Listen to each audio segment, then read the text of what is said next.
ముందుగా దేవాతి దేవునికి స్తోత్రాలు చెల్లిద్దాం.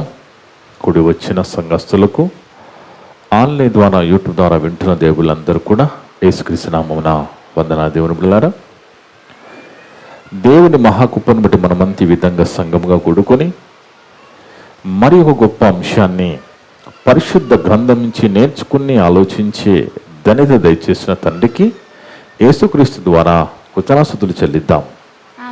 ఆమేన్. దేవుడి రోజు మీ అందరినీ మనందరినీ ప్రేమించి మనందరి కోసం ఏర్పాటు చేసిన అంశం మంటి ఘట్టములలో మహిమా ఐశ్వర్యం. మంటి ఘట్టములలో మహిమా ఐశ్వర్యం. హోషేయ గ్రంథము 8వ అధ్యాయము 4వ వచనంలో చూస్తే, హోషేయ గ్రంథము 8వ అధ్యాయము 4వ వచనం, 14వ వచనం. హోషేయ గ్రంథము 8వ అధ్యాయం 14వ వచనం. చూడండి, ఇశ్రాయేలు వారు తమకే నగరులను కట్టించుకొని, ఇప్పుడు ఇశ్రాయేలు వారు ఎవరైతే ఉన్నారో వీళ్ళట తమ కోసం నగరులను కట్టించుకొని సృష్టికర్తను మర్చిపోయారట. చూడండి ఎలాగుందో. ఇండ్లు కట్టించుకోవద్దు, ఇండ్లలో ఉండొద్దు అన్నాడు కదా దేవుడు. వీళ్ళు తమ కోసమే నగరులను కట్టించుకొని సృష్టికర్తను మర్చిపోయారు. వాళ్ళు మర్చిపోయింది తాబిమేస్త్రిని కాదు, ఎమ్మెల్యేని కాదు, ఎంపీని కాదండి. మర్చిపోయింది సృష్టికర్తను. ఇశ్రాయేలు తమ కోసం నగరులను కట్టించుకొని తమ సృష్టికర్తను మరిచి ఉన్నారు. చూడండి దేవుని వల్లరా, ఇశ్రాయేల్ యొక్క మనస్తత్వం ఎలాగున్నదో చూడండి. ఇప్పుడు కూడా చాలా మంది ఇలాంటి పరిస్థితులు కనబడుతూ ఉంటారు. దేవుణ్ణి మరిచి బతికే వారుగా చాలా మంది కనపడుతూ ఉంటారు. కానీ దేవుని వల్లరా, మనం చాలా మనసు పెట్టి ఆలోచిస్తే ఇక్కడ దేవుడు ఈ మాట అంటున్నాడు అంటే, ఇది దేవుడు మాట్లాడుతున్నాడు అంటే ఆయన బాధ. ఇది వాళ్ళు అలా చేసినందుకు మనమేమో మాటగా చదువుకుంటాం. ఆ దేవుని యొక్క బాధ ఉంది అందులో. ఇది మాట కాదు, దేవుని బాధ. తల్లిదండ్రులుగా మనము పిల్లలకి మంచిగా చదివించి ఇల్లు కట్టించి పెళ్ళిళ్ళు చేస్తే వాళ్ళని మనం తల్లిదండ్రులు పట్టించుకోలేదనుకోండి, అప్పుడు ఆ తల్లిదండ్రులు చెప్తున్నది అది మాటలు కావు, బాధ. ఆ బాధ ఇక్కడ దేవుడు కూడా ఇశ్రాయేలు తమ కోసం నగర్లు కట్టించుకొని సృష్టికర్తనే మర్చిపోయారట, దేవుణ్ణే మర్చిపోయారట. చూడండి, అంటే చూడండి దేవుని వల్లరా, దేవుడు సృష్టికర్త అదేదో పొలాన్ని ఒక గ్రామాన్ని పట్టణాన్ని కాదండి. ఈ సృష్టిని కట్టినవాడు. ఈ సృష్టి అంతా కట్టిన దేవుణ్ణి మరిచిపోయి వాళ్ళు ఉన్నారట. ఈరోజు కూడా చాలా మంది అంత గొప్ప దేవుణ్ణి ఎరగక, దేవుణ్ణి పట్టించుకోకుండా బతికే వాళ్ళు చాలా మంది లోకంలో కనబడుతున్నారు. వాస్తవానికి దేవుడు ఎంత గొప్పగా ఆలోచించి యేసు ప్రభువును భూమికి పంపించాలని ప్రణాళికలు వేసి రచనలు చేసి ఊహలతో మనల్ని ప్రభువును భూమికి పంపిస్తే ఈ లోకం పట్టించుకోవడం లేదు, వినడం లేదు. చూడండి, యేసుక్రీస్తు ప్రభువారి యొక్క త్యాగము ఏదో ఈస్టర్ చేసుకుని పక్కన పెట్టేది కాదండి. ప్రభు చేసిన త్యాగము డిసెంబర్ 25 తర్వాత 26 నుంచి మర్చిపోయింది కాదు ప్రభు త్యాగము. ఎందుకంటే యేసు ప్రభువారి యొక్క శిలువ మీద కొట్టబడడం అనేది అది ఓపెన్గా జరిగింది, ఏదో మూలకి సీక్రెట్గా జరగలేదు. అది ఓపెన్గా రోమా ప్రభుత్వంలో ఓపెన్గా జరిగిన ఆ శిలువ త్యాగము అదేదో ఈస్టర్ రోజు గుర్తుపెట్టుకొని లేదా క్రిస్మస్కి ప్రభుని గుర్తుపెట్టుకునే త్యాగాన్ని మర్చిపోయేంత చిన్న త్యాగము కాదో ప్రభువారు చేసింది. కానీ ఈ లోకం ఐశ్వర్యంతో నిండిపోయి దేవుని పక్కకి బిడ్డి బతుకుతా ఉన్నది. ఇంకా వీళ్ళు ఎలాగున్నారు చూడండి. అదే హోషేయ గ్రంథం 13వ అధ్యాయంలో 6వ వచనంలో చూస్తే, హోషేయ గ్రంథము 13వ అధ్యాయం 6వ వచనంలో, తర్వాత వారికి మేత దొరకగా వారు తిని తృప్తి పొంది గర్వించినను మరచిరి. చూడండి ఎలాగున్నారండి. కడుపు నిండిన తర్వాత దేవుని పక్కకు పెట్టేశారు. నగర్లు కట్టుకొని సృష్టికర్తను మరిచిపోయారు. ఎలాగున్నారు చూడండి.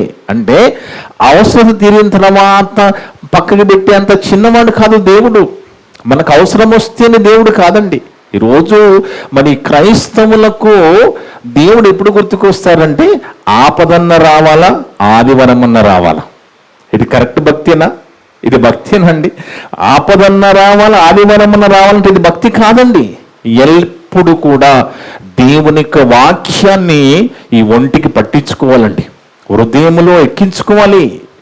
దైవత్వము వాక్యం అనేది హృదయంలో ఎక్కించుకుంటే అదే భక్తి, అదే భక్తి అండి. ఎందుకంటే హృదయంలో వాక్యం నింపబడితేనే మనము భక్తిగా బతకగలుగుతాం తప్ప, లేదంటే ఆదివారం ఇలా వచ్చి వెళ్ళిపోయే వాళ్ళంతా కూడా, వాక్యం లేకుండా వచ్చిపోయే వాళ్ళంతా కూడా నటననే తప్ప అది భక్తి కాదు. ఎందుకంటే దేవుడు అనేవాడు బైబిల్లోనే ఉండకూడదు. వాక్యం అనే దేవుడు మన హృదయాలకు రావాలి, మనలో ఉండాలి. మనమే మనలో మన హృదయంలోకి, మన మనస్సులోకి నాటుకోవాలి వాక్యాన్ని. అందుకే చూడండి, దేవుని వలన మనము చాలా జాగ్రత్తగా మనం ఆలోచిస్తే దేవుని కంటే లోకం ఏం గొప్పది కాదు కదా. లోకం కంటే దేవుడు చాలా గొప్పవాడు కాదా? కానీ అంత గొప్ప దేవుని పక్కకి పెట్టి లోకంలో పడిపోతూ ఉన్నారు. అందుకే దేవుని యొక్క కృప మనకి కావాలి. ఆయన కృప మనకు ఉంటే ఎప్పుడు దేవుడు మనకు తోడుగా ఉంటాడు. ఆ కృప నుంచి బయట పోకుండా మనం జాగ్రత్తగా ఉండాలి. దేవుని వలన ఆయన కృపలో నడపబడుతూ ఉండాలి. ఆయన కృప చాలా గొప్పది. దేవుని కృప ఉంటే మనము చాలా మంచిగా ఉంటాం, మన కుటుంబాలు బాగా ఉంటాయి, మనము గొప్పగా ఉండగలుగుతాం, భక్తిగా బ్రతకగలుగుతాము. వీళ్ళలాగా ఇశ్రాయేలులాగా మాత్రము ఉండకూడదు. దేవుణ్ణి మరిచిపోయారట. ఈరోజు లోకంలో కూడా ఐశ్వర్యం ఎక్కువైపోయి కూడా దేవుణ్ణి మరిచేవాడిగా బతుకుతున్నారు. కానీ దేవుడు లోకం అంటే చాలా గొప్పవాడు, చాలా శక్తి గలవాడు. అయితే కొత్త నిబంధనకు వచ్చే సమయానికి కూడా దేవుని వల్ల, కొత్త నిబంధన కాలానికి వచ్చే సమయాన్ని కూడా మనం ఆలోచిస్తే ఇక్కడ ఒక విషయం మనం గుర్తుపెట్టుకోవాలి.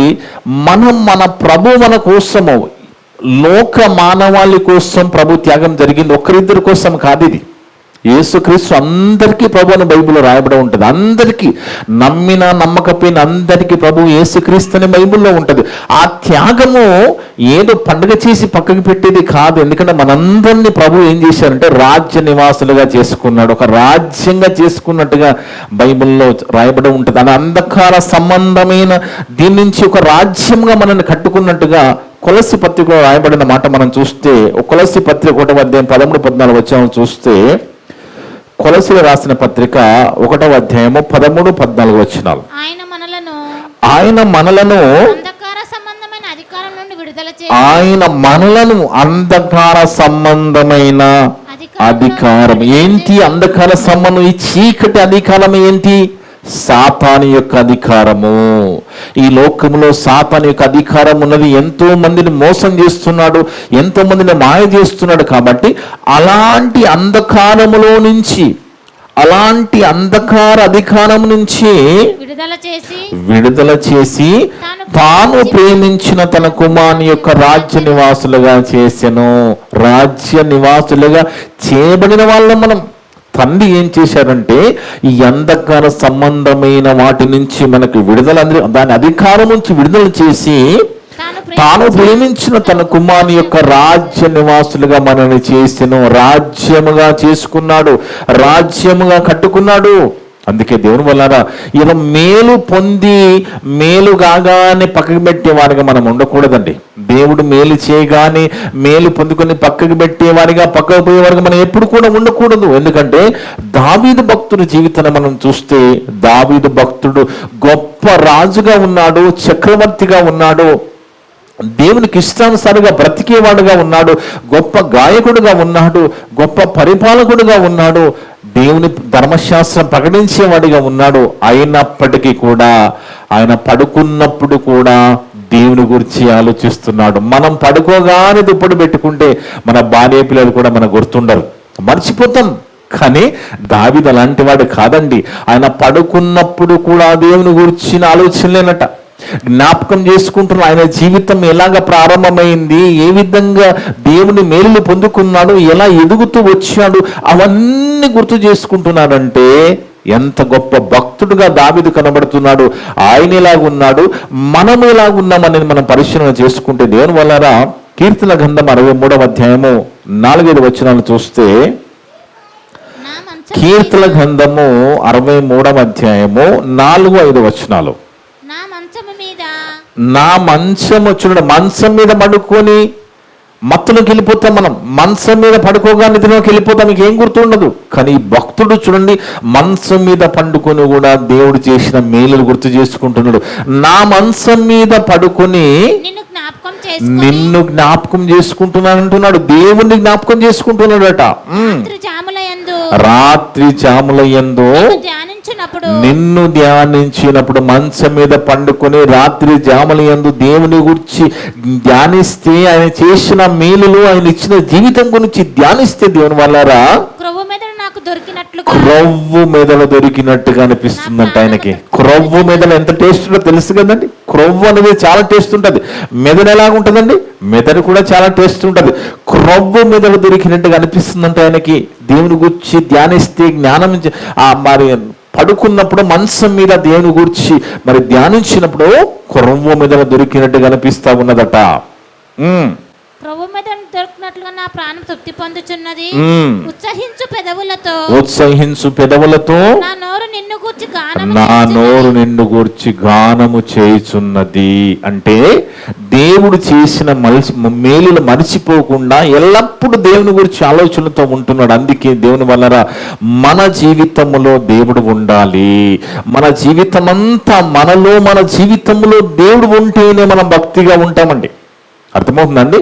వాక్యం అనేది మన ఉదయంలో ఉండాలి. వాక్యం ఒంటికి పట్టించుకోవాలి. మన కుటుంబాల్లో, మన జీవితాల్లో దేవుడు ఉన్నప్పుడే మనం భక్తిగా బ్రతకగలుగుతాము. లేదంటే పడిపోయే ప్రమాదం ఉన్నది. ఎందుకంటే దేవుని వల్ల మనం ఆలోచిస్తే ఆ కిందనున్న ప్రమాదమైన నరకాన్ని మనం తప్పించుకోవాలి. ఎందుకంటే వయసు పెరిగిపోతూ ఉంటుంది మనది. వయసు ఆగదండి, వయసు పెరిగిపోతా ఉంటుంది తప్ప పిల్లలుగా మారామండి. వయసు పెరుగుతూ వృద్ధాప్యములకు వెళ్ళిపోతాం తప్ప పిల్లలుగా మారే అవకాశం లేదు. వృద్ధాప్యములో నుంచి మరణించి దేవుడున్న లోకం చేరాలి తప్ప ఆ ప్రమాదకరమైన పాతాళానికి వెళ్ళిపోవద్దు. ఆ పాతాళం అంత ప్రమాదకరమైంది కనుకనే దేవుడు మనల్ని ఓర్చుకుంటున్నాడు, మనల్ని బనిస్తున్నాడు.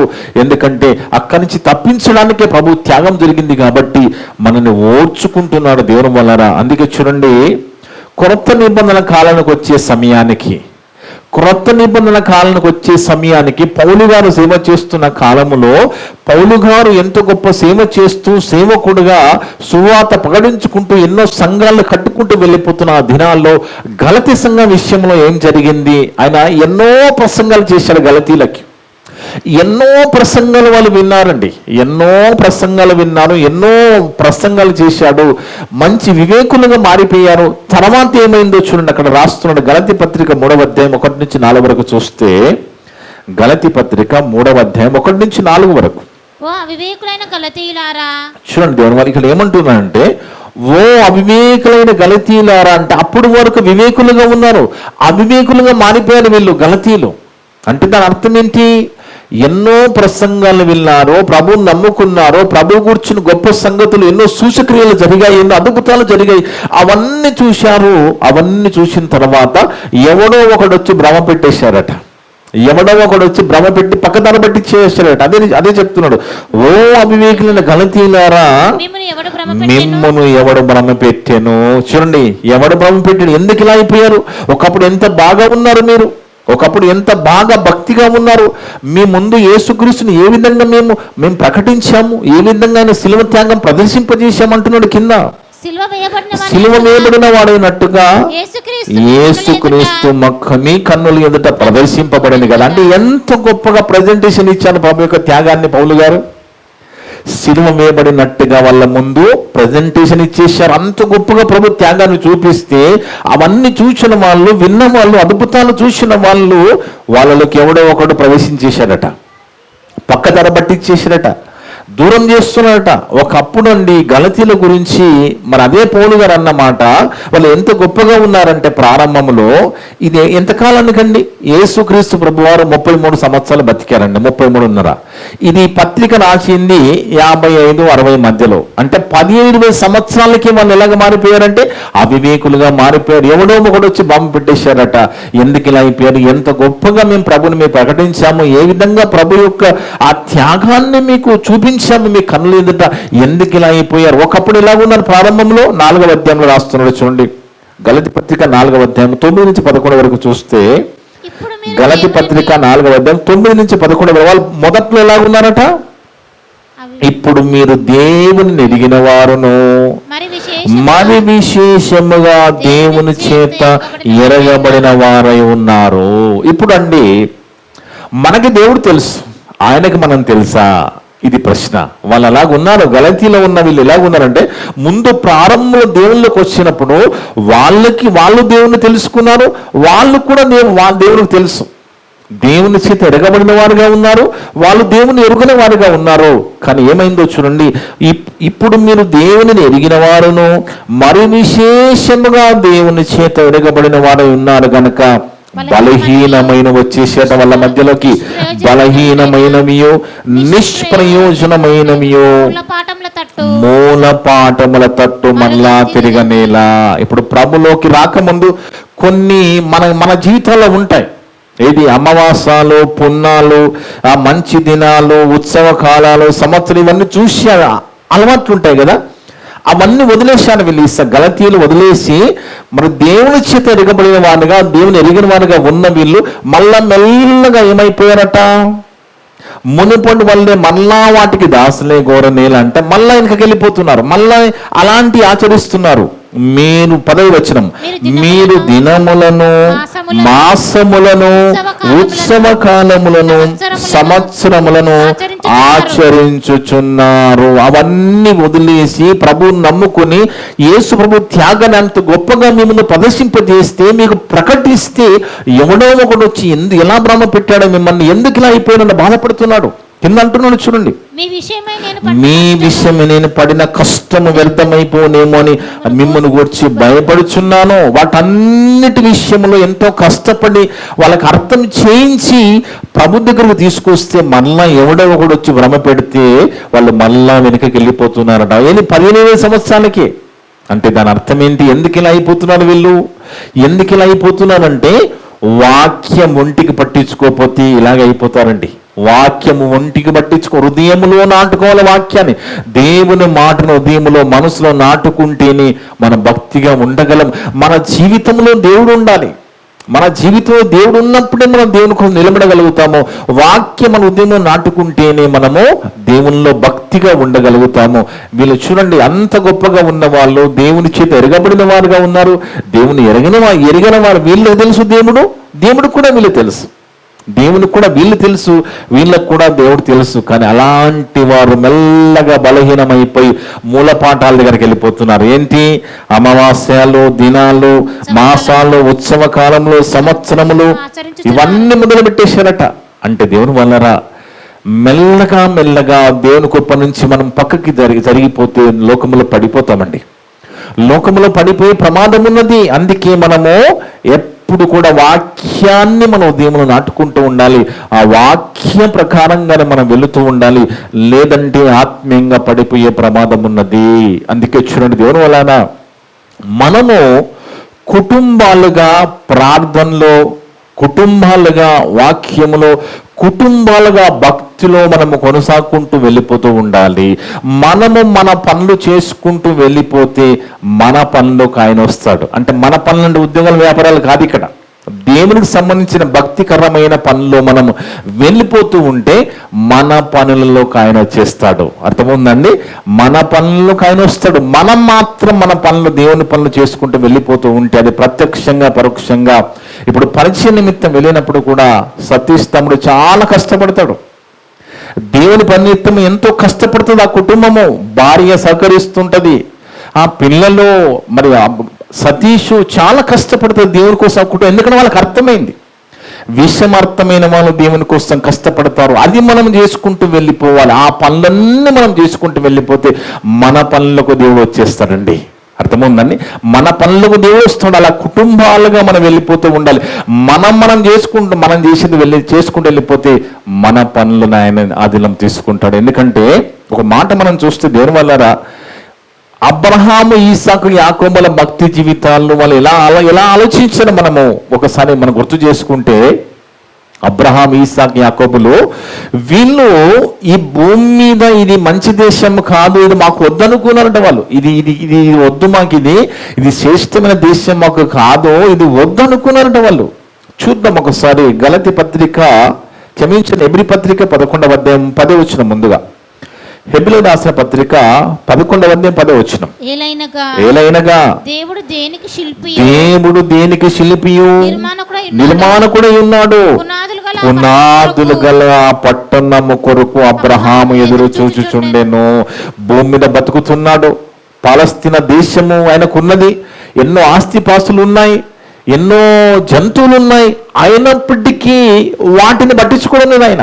అన్ని ఉన్నా మనం ఆలోచించవలసింది ఏంటంటే, అన్ని ఉన్నాం కానీ దేవుని దగ్గరికి వెళ్ళాలి. పునాదులు గల పట్టణమే మాకు కావాలని ఆయన కోరుకుంటున్నారు, ఎదురు చూస్తూ ఉన్నారట. అన్ని ఉన్నా కానీ ప్రకటించుకుని వెళ్ళిపోతున్నారండి. అన్ని ఉన్నా కానీ ప్రకటించుకుంటూ అంటే దేవుని పని వాళ్ళు దేవుని కోసం బతుకుతూ వెళ్ళిపోతున్నారు. ఇక్కడ ఏలైనగా దేవుడు దేనికి శిల్పియో నిర్మాణకుడై ఉన్నాడో, పునాదులు గల పట్టణం కొరకు అబ్రహాం ఎదురు చూచుండెను. 16వ వచనం. అయితే వారు మరి శ్రేష్టమైన దేశం అంటే ఇది శ్రేష్టం కాదా? ఇప్పుడు పాలస్తీనా దేశం అబ్రహాం గారికి దేవుడు ఇచ్చారండి. ఒక దేశాన్ని ఇస్తే, ఎంతో ఆస్తిపాస్తులు ఇస్తే అది వద్దనుకుంటున్నారు వాళ్ళు. దీనికంటే శ్రేష్టమైనది మరొకటి ఉందని వాళ్ళకి భూమి మీద ఉన్నప్పుడే తెలుసుకున్నారండి. అంటే వాళ్ళు భూమి మీద ఉన్నప్పుడు అన్ని ఉన్నా కానీ మన శ్రేష్టమైన దేశం ఎదుగుతున్నారని దేవుడు చూశాడు. కానీ దేవుడు వాళ్ళకి ఏమి ఇవ్వబోతున్నా వాళ్ళకి తెలియదు. దేవుడు వాళ్ళకి ఏమి ఇవ్వబోతున్నా వాళ్ళకి తెలియదు. కానీ వాళ్ళు ఈ భూమి మీద ఇదంతా మాకు కాదు, ఇది మాకు పనికిరాదు, ఇది శ్రేష్టము కాదు ఇది అంటున్నారు. వాళ్ళు ఏమంటున్నారంటే, వీళ్ళేం పిచ్చి వాళ్ళు అండి ఇలా అంటున్నారంటే, వాళ్ళు ఏమంటున్నారు? అయితే వారు మన శ్రేష్టమైన దేశమును అనగా పరలోక సంబంధం దేశం ఎదుగుచున్నారంట. మనకంటే తెలివి తక్కువ వాళ్ళ వీళ్ళకి తెలివి లేదా అంటే, మంచి మేధావుల కంటే గొప్ప వాళ్ళు వీళ్ళు, గొప్ప మేధావుల కంటే గొప్ప వాళ్ళు వీళ్ళు భూమి మీద ఉన్నప్పుడే శ్రేష్టమైన పరలోకాన్ని వెతుకుతున్నారు అనేది దేవుడు చూశారండి. అలా చూసిన దేవుడు వీళ్ళకి తెలియదు. కానీ వీళ్ళకి తెలియకుండానే వీళ్ళు అలాంటి ఆలోచనతో బతుకుతున్నారు. కాబట్టి వీళ్ళ కోసం ఒకటి దాచారట. అది కింద చెప్తున్నాడు. అయితే వారు మరి శ్రేష్టమైన దేశమును అనగా పరలోక సంబంధమైన దేశము కోరుకుంటున్నారు. కోరుకుంటే చనిపోద్దా? కోరుకుంటున్నారంటే అలా బతుకుతున్నారు. అన్ని ఉన్నా ప్రకటించుకుంటూ వెళ్ళిపోతున్నారు. అన్ని ఉన్నా దేవుని కోసం బతుకుతూ ఉన్నారు. అందుచేత తాను వారి దేవుడనని అనిపించుకుంటకు దేవుడు వారిని గూర్చి సిగ్గుపడ్డాడు. చూడండి, అలాంటి వారి విషయంలో దేవుడు వీళ్ళు నా పిల్లలని చెప్పుకొని సిగ్గుపడ్డాడు. మన విషయంలో దేవుడు మన పేర్లు తీసుకొని సంతోషపడే పరిస్థితి ఉన్నదా అని మనం ఆలోచించుకోవాలి. ఆయనను అందుచేత తాను వారి దేవుడునని అనిపించుకుంటూ దేవుడు వారి విషయమై వారిని కూర్చి సిగ్గుపడడు. ఎందుకంటే ఆయన వారి కొరకు ఒక పట్టణమును సిద్ధపరిచి ఉన్నాడు. వాళ్ళకి తెలియదని భూమి మీద పాలస్తీనా దేశం ఉన్నా, ఎన్నో మరి జంతువులున్నా, ఆస్తిపాస్తులున్నా కానీ ఇవి వద్దనుకుంటున్నారు. దేవునికే కోసమే బ్రతకాలనుకుంటున్నారు. దేవుని కోసం బ్రతుకుతున్నారు. ఇది శ్రేష్టమైన దేశం కాదంటున్నారు. మరి శ్రేష్టమైనది కోరుకుంటున్నారు. పునాదుల పట్టణం కావాలని ఇది చూచిన దేవుడు వాళ్ళ కోసము ఒక పట్టణము సిద్ధపరిచి ఉన్నాడు. మన కోసం మనకు తెలియదు కానీ మన కోసము కూడా దేవుడు సిద్ధపరిచారండి. మనకు తెలియదు ఏంటో కానీ ఖచ్చితంగా మన కోసం కూడా దేవుడు సిద్ధపరిచాడు. మన కోసం కూడా దేవుడు సిద్ధపరిచాడు. మనకు కూడా ఆ గొప్ప లోకాన్ని మనకి ఇవ్వబోతున్నాడు. అందుకే మనం జాగ్రత్తగా ఆలోచిస్తూ మనం బైబిల్ చదువుకుంటూ వెళ్ళిపోతే మనము మన జీవితంలో ఎప్పుడు కూడా దేవుని వల్లరా మన జీవితంలో పాపం లేకుండా చూసుకోవాలండి. పాపం లేకుండా చూసుకోవాలి, పాపం ఉన్నా పర్వాలేదు అనేది కాదండి. పాపం ఉంటే పర్వాలేదు. ఎందుకంటే దేవుడు ఎలాంటి వాడంటే, మన మనస్తత్వం ఎలాగుంటుందండి? నువ్వు తోపు, నువ్వు తురుము అంటే మనం మురిసిపోతాం. మనిషిని ఏమనాలి? నువ్వు తోపు, నువ్వు టాపు, నువ్వు తురుమంటే మురిసిపోతాం మనం. కానీ దేవుడు అలాంటి వాడు కాదు. దేవుడు నీతిమంతుడైన దేవుడు, గొప్పవాడు. దేవుని యొక్క గొప్పతనాన్ని, ఆయన క్యారెక్టర్ని గొప్పగా చెప్పేవాళ్ళంటే ఆయనకి ఇష్టం. ఆయన గొప్పతనం, ఆయన ఎంత నీతిమంతుడు, ఎంత గొప్పవాడో చెప్పేవాళ్ళంటే ఆయనకి ఇష్టం. ఎందుకంటే ఆయన నీతిమంతులు. మనము నీతిమంతులుగా పిలువబడాలి తప్ప తురుములు, టాపులు మరి ఇవన్నీ మనకు వద్దండి. నీతిమంతులుగా బతకాలని దేవుడు మన విషయంలో కోరుకుంటున్నాడు. ఆయన పాపము లేకుండా ఉంటున్నాడు, పాపము నేరని వాడిగా ఉంటున్నాడు. కానీ ఆ పాపములు కొనసాగితే మన ఆత్మీయ జీవితము నష్టపోతుంది. ఎందుకంటే భక్తుడు అంటాడు, తండ్రి నా రహస్య పాపాలను తీసివేయి తండ్రి అని అడుగుతున్నాడండి. రహస్య పాపాలు తీసివేయతండి. ఎందుకంటే పాపం అని ఎంత ప్రమాదం వచ్చునండి. కీర్తన గ్రంథం 19వ అధ్యాయం 12వ వచనం చూస్తే, కీర్తన గ్రంథము 19వ అధ్యాయం 12వ వచనం, తన పొరపాటులు కనుగొనగలవాడెవడు? నేను రహస్యంగా చేసిన తప్పులు క్షమించి నన్ను నిర్దోషిగా చేయి తండ్రి అని అడుగుతున్నాడు. చూడండి, ఇదండి మనిషి కావాల్సింది. ఇది పాపాన్ని దాచిపెట్టుకోవద్దు, పాపాన్ని ఒప్పుకొని వదిలిపెట్టాలి. ఇది ఈయన ఏమంటున్నాడంటే, తన పొరపాటును కనుగొనగలవాడెవడు అంటే మనిషి యొక్క మనస్తత్వం ఎప్పుడు కూడా నేను ఏ పొరపాటు చేయలేదు, నేను అంత బాగానే ఉన్నాను, నేను ఏ పాపం చేయను అన్నట్టుగా మోసపోతూ ఉంటాం. కానీ భక్తుడు తన పొరపాటును కనుగొనగలవాడెవడు? నేను రహస్యముగా చేసిన పాపములను క్షమించు తండ్రి. అర్థమవుతుందండి? క్షమించు తండ్రి. పాపాలు క్షమిస్తాడు తండ్రి. పాపాలు తీసివేసుకోవాలి. పాపముంటే పరలోకం రాదు, పాపులకి పరలోకంలో చోటు లేదు.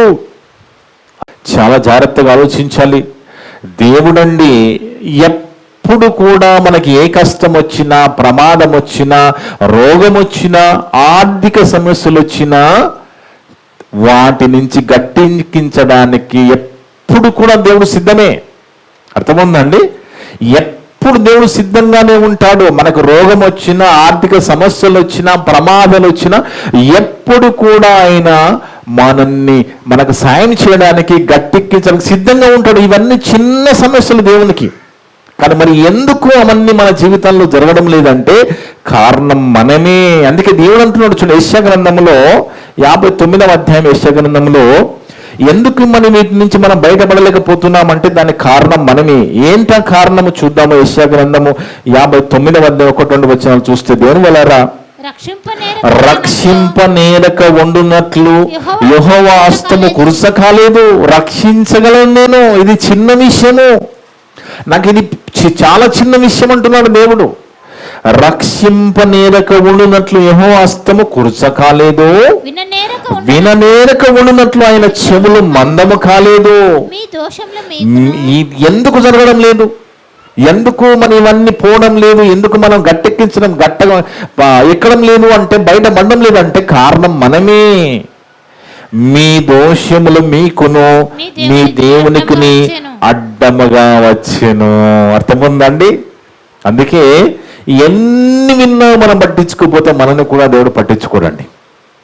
మనం ఎన్ని విన్నా మనం పట్టించుకోకుండా, హృదయంలో నాటుకోకుండా, దానికి లోబడి బతకకుండా ఉంటే మనల్ని కూడా దేవుడు పట్టించుకోడు. అందుకే అంటున్నాడు ఇక్కడ, ఎందుకు మనము ఈ పరిస్థితి నుంచి గట్టెక్కించలేకపోతున్నాం, బయట మళ్ళలేకపోతున్నాం అంటే కారణం మనమే అంటున్నాడు. ఏంటి అని కారణాలంటే, మీ దోషములు మీకును మీ దేవునికి అడ్డముగా వచ్చెను, మీ పాపములు ఆయన ముఖమును మీకు మరుగుపరిచిన గనుక ఆయన ఆలకించకున్నాడు. ఎందుకు వినడం లేదు? దేవుడు మన ప్రార్థన ఎందుకు వినడం లేదంటే కారణం మనమే అంటున్నాడు.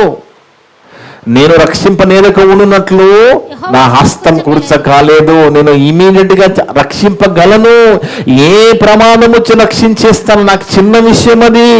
విననేరక ఉండునట్లు ఆయన చెవులో మందము కాలేదు. మరి ఎందుకు వినడం లేదంటే మీ దోషాలే కారణం, మీ పాపాలే కారణం, అందుకే నేను వినడం లేదంటున్నాడు తండ్రి. అందుకే దేవుని వలన దేవునికి ఇవన్నీ చిన్న చిన్న విషయాలండి. అందుకే దేవుడు ఏం మాట్లాడుతున్నాడు, మనము మన పనులు చేసుకుంటూ వెళ్ళిపోతుంటే ఆయన మన పనులకు దిగుతాడు.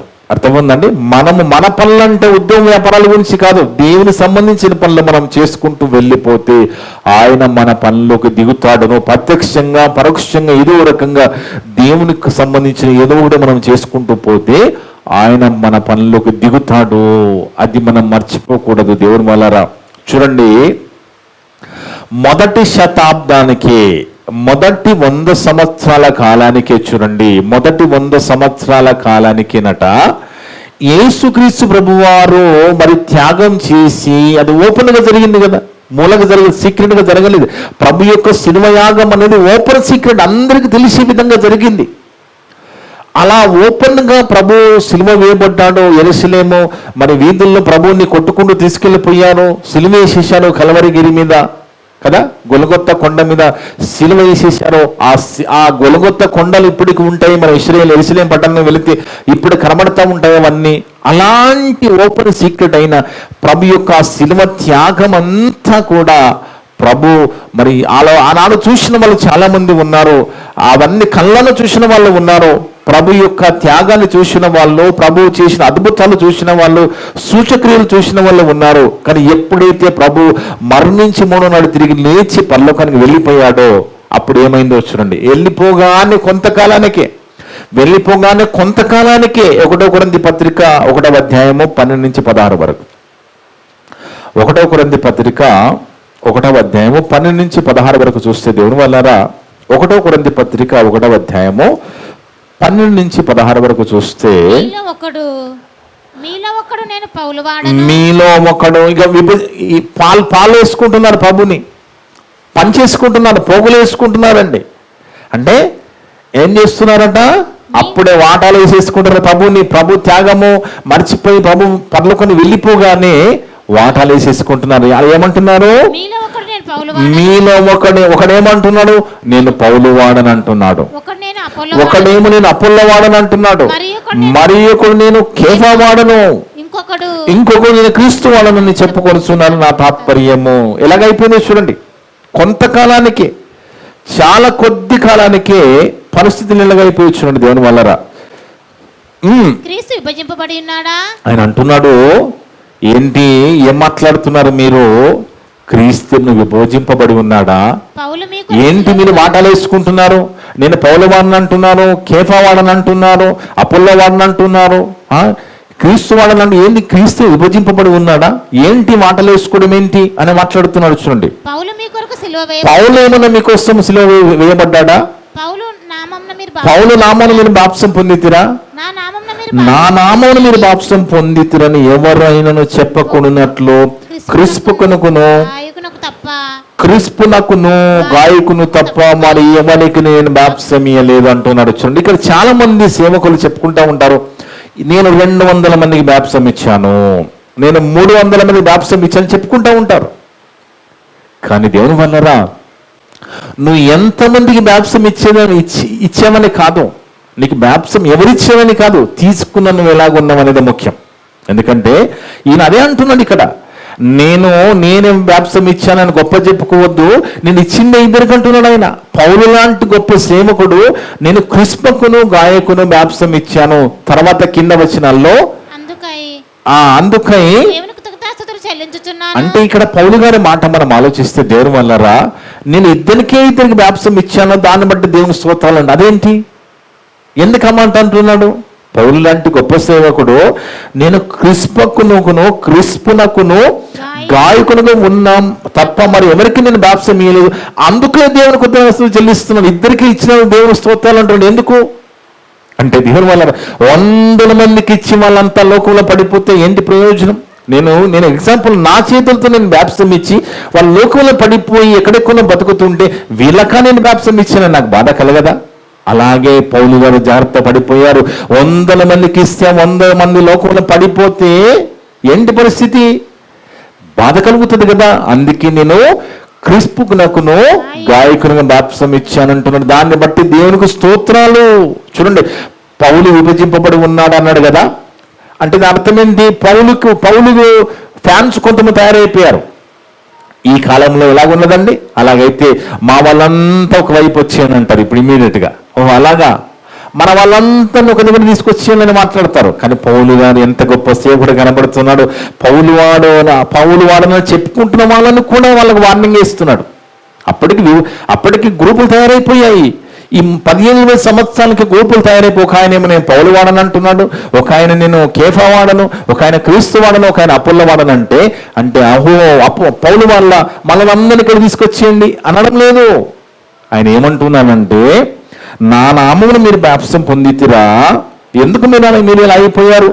నా నామమును మీరు బాప్టిజం పొందిరా. ఎవడైనా చెప్పకూడనట్లు క్రిస్పునకును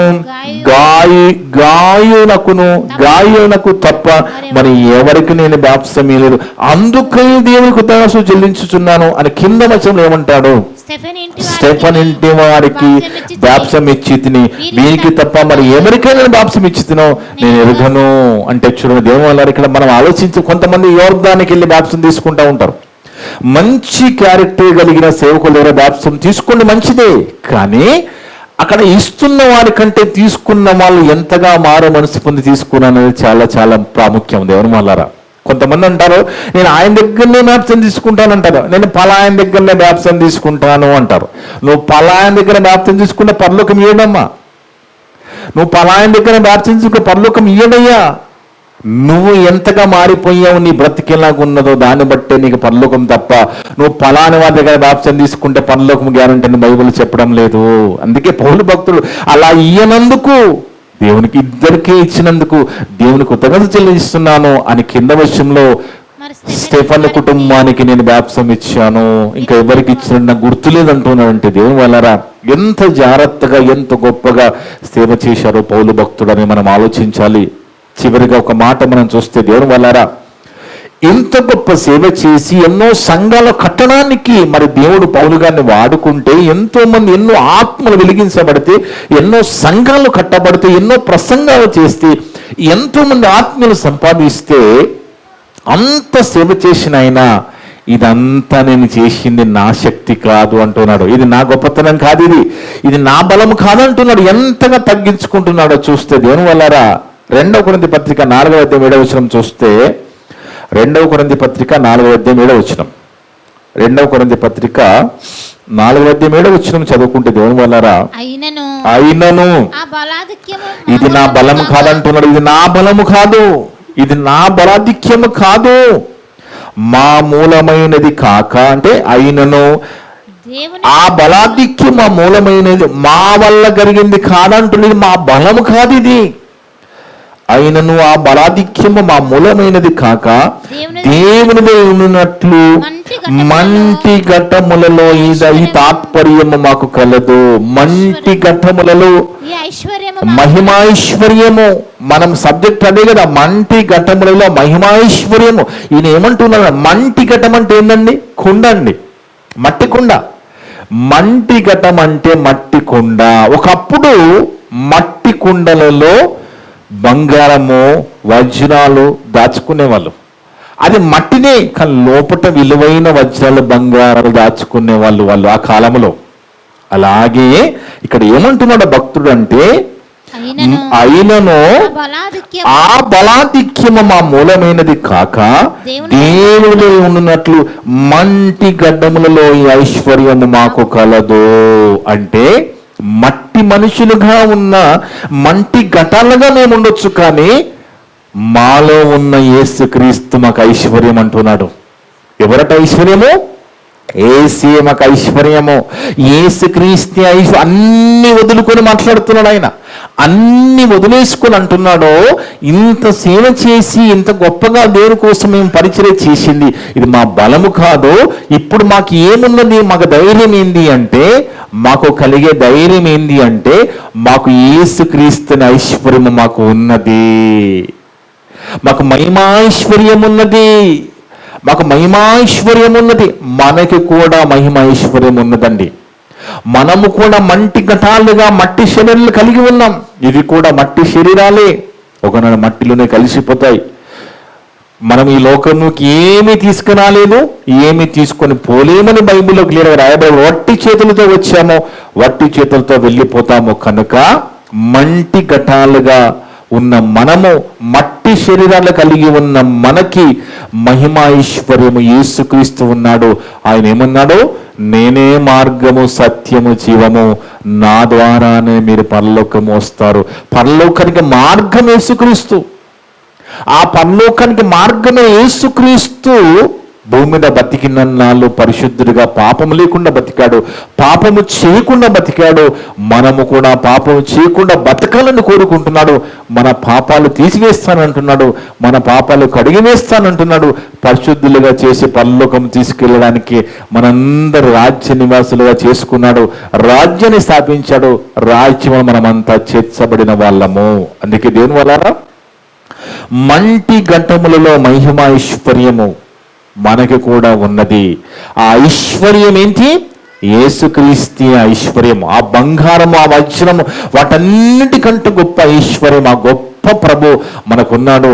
మన ప్రభు మనకుంటే ఇక మనకి ఈ భూమి మీద ఏది ఉన్నా లేకపోయినా ఖచ్చితంగా రేపన్నాడు మనందరినీ పరలోకం తీసుకెళ్ళడానికి రెండవ రాకడగా రాబోతున్నాడు. అందుకే దేవుని వల్లరా అన్ని వదిలేసిన తర్వాత మాట్లాడిన మాట, గొప్ప సేవ చేసిన తర్వాత మాట్లాడుతున్న మాట, మనకి కూడా ఆ మహిమ ఐశ్వర్యము ఉన్నది. మంటి ఘటాలుగా మట్టిలో కలిసిపోయి శరీరాన్ని కలిగిన వారిగా ఉన్న మనము, మనకి కూడా ఐశ్వర్యమైన యేసుక్రీస్తు ఉన్నాడు. ఆయన ఉంటే మనకు అన్ని ఉన్నట్టే. అంత గొప్ప ప్రభు అండి. ప్రభు అంటే చిన్నవాడు కాదండి. ఏదో మనిషి రీతిగా వచ్చాడు కాబట్టి, దేవుడే మనిషి అవతారంగా వచ్చాడు కాబట్టి చిన్నవాడుగా లోకం చూస్తుంది, కానీ లోకం చూసేంత చిన్నవాడు కాదు.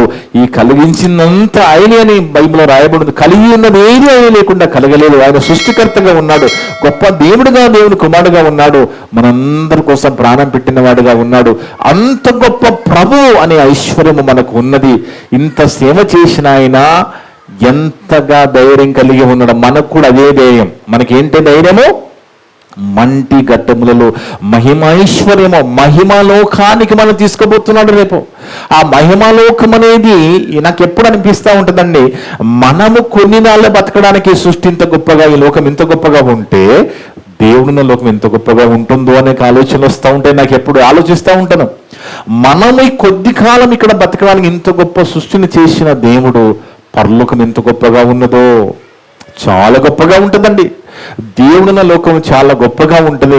ఆ లోకానికి తీసుకుపోవడానికి మనందరికీ మాటలు చెప్తా ఉన్నాడు, ప్రయత్నం చేస్తూ ఉన్నాడు. ఈ భూమి మీద బతుకుతున్నప్పుడు కొన్ని కష్టాలు, బాధలు, ఇబ్బందులు వస్తే వాటన్నిటి నుంచి గట్టెక్కించడానికి దేవుడు ఎప్పుడు కూడా సిద్ధమే. కానీ దేవుడి నుంచి మేలు పొందుకోకుండా మనలో ఆటంకం కలిగించే దోషాలు, పాపాలే మనకి ఆ పనులు జరగకుండా చూస్తున్నాయి. వాటన్నిటిని క్షమించమని అడిగి మన దేవుల్లో కొనసాగుంటూ వెళ్ళిపోదాం. వాక్యాన్ని ఒంటికి పట్టించుకొని మన జీవితాల్లో, మన కుటుంబాలు దేవుణ్ణి కలిగి ముందుకెళ్దాం. అలా బతుకుతున్నప్పుడు ఖచ్చితంగా మనకు కూడా దేవుడు మహిమైశ్వర్యము పరలోకం ఇయ్యబోతున్నాడు. అది ఖచ్చితంగా వాక్యం మీద మనకు పటిష్టమైన నమ్మకం ఉండాలి. వాక్యం హృదయంలోనే నాటుకోవాలి, వాక్యము ఒంటికి పట్టించుకోవాలి. అలా హృదయంలో వాక్యం నాటుకున్నప్పుడు ఖచ్చితంగా మన భక్తిగా ఉండగలుగుతాము, లోకంలో పడిపోకుండా ఉండగలుగుతాము. అలా బతుకుతున్నప్పుడు ఏదో ఒక రోజున మనం ఈ లోకాన్ని విడవలసి వచ్చినా, లేదా ప్రభువు అక్కడ వచ్చినా ఖచ్చితంగా మనము పరలోకం వెళుతాము. అలా వెళ్ళాలని కోరుకుంటూ, ఇప్పుడు వరకు నా ద్వారా మాట్లాడిన ప్రతి మాట విన్న మీ అందరి హృదయాలలో, చెప్పిన నా హృదయంలో దేవుడు సమృద్ధిగా ఫలింపజేయను గాక. ఆమేన్. ప్రార్థన చేసుకుందాం. మమ్ములను మిక్కిలిగా ప్రేమించిన మా పరలోకపు తండ్రి, మీ యొక్క పరిశుద్ధమైన ఘనమైన నామమును బట్టి స్తుతులు స్తోత్రాలు తండ్రి. గొప్ప గొప్ప దేవుడు నాయన, గొప్ప మాటలు ఇది నాన్న మాతో మాట్లాడవద్దు నాయన.